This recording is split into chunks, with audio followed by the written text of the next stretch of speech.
The opening race of the 2025 Formula One season was filled with drama, surprises, and controversy.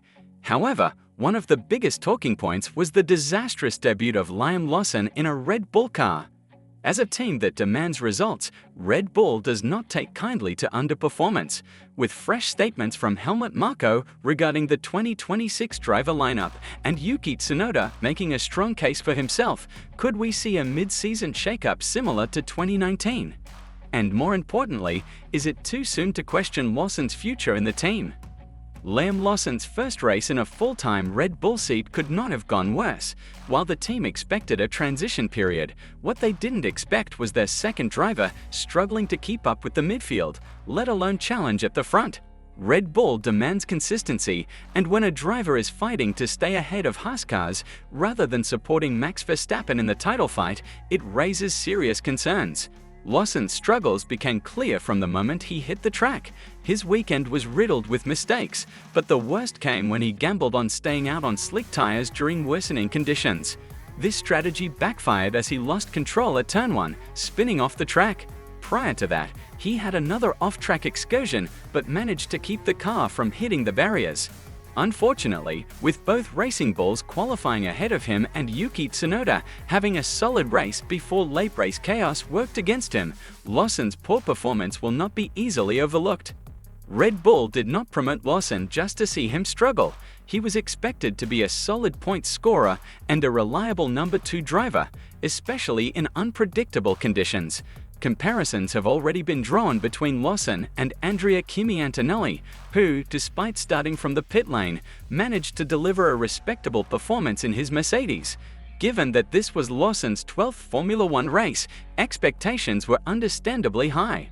Speaking about his struggles in the race, Lawson admitted, "We took a chance hoping at least half the track would stay dry. We knew Sector 3 was bad, but we thought Sector 1 would be drier. Unfortunately, it was bucketing down. At that point, I backed out of pushing because it was so wet, and I was just trying to stay on track. It's been a tough weekend." The problem for Lawson is that tough weekends are not something Red Bull tolerates often. The pressure is mounting, especially given the team's decision to promote him over Yuki Tsunoda, a move that was already controversial.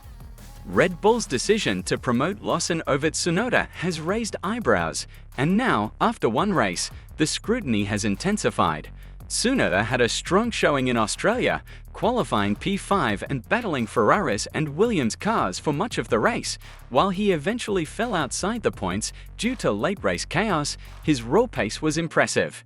Tsunoda knows he has a point to prove. He has openly stated that he still wants the Red Bull seat, and despite Honda's upcoming departure from Red Bull, he remains determined to secure a spot with the senior team in 2026.